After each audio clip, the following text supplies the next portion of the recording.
Bonjour à tous, j'espère que vous êtes bien réveillés, que vous êtes toujours vivants et que vous bougez encore. On se retrouve donc aujourd'hui, mais encore pour 3 cours en fait, je crois, un cette semaine et un le 4 mai, c'est ça? Que je dise pas de bêtises, oui, 28 avril aujourd'hui, 30 avril et 5 mai. Donc après le petit exercice d'écriture créative qu'on avait fait ensemble la dernière fois, qui était pas mal, j'ai eu plein de belles choses.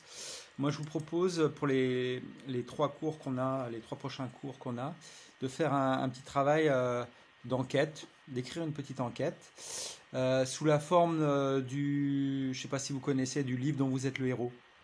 Euh, voilà, ce qui s'apparente un petit peu aussi à écrire un peu, pour ceux qui aiment les jeux vidéo, à un point and click, c'est-à-dire avec un livre écrit à la première personne, enfin une enquête écrite à la première personne dans lequel il faut faire des choix. Voilà. Après on verra, ça sera à vous de voir si on est sur un day and retry ou pas, ou si les choses trap vous mènent à la mort ou pas. Ça sera à vous de décider. On va faire ça par étapes. On aura d'ailleurs un petit logiciel en ligne qui est assez chouette, qui s'appelle Twine, qui nous permettra de finaliser. Mais on n'en est pas encore là. L'idée au départ, c'est de procéder par étapes et d'établir un petit peu quelques points. Alors tout ce que je vous dis là, je vais vous le mettre par écrit, vous allez pouvoir regarder ça de façon plus précise. Mais disons qu'il vous faut choisir d'abord un décor, un cadre.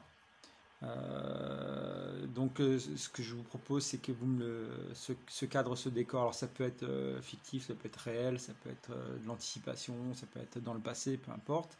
En tout cas, ce que je vous propose, c'est de le décrire en quelques lignes, en essayant de bien le décrire. Ceux qui dessinent peuvent ajouter un petit rough s'ils veulent. Ensuite, dans une enquête, il y a un cadre, il y a un héros, comme dans toute enquête. Donc ce héros qui sera l'enquêteur, il peut être policier, journaliste ou même privé, peu importe. L'idée, c'est aussi que vous, donc en deux, que vous me le décriviez, que fassiez son portrait. Donc comme dans tout portrait, en fait, il y a une description physique, mais aussi psychologique.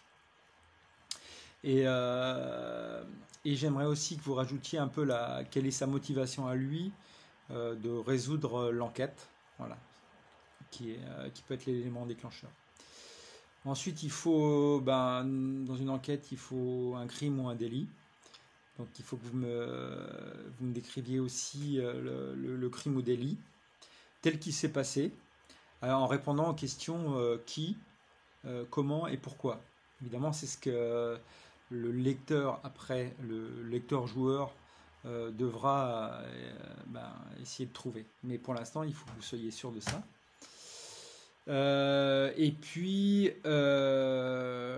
aussi, en dernier, je pense que ça devrait déjà être pas mal pour une matinée, disons une liste de suspects, des suspects dans votre histoire qui vous aideront un peu à faire vos choses trap. Voilà.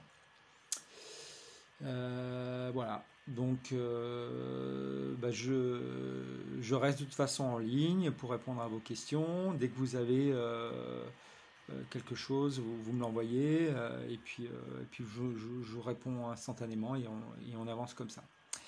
Allez, bon courage et à plus tard.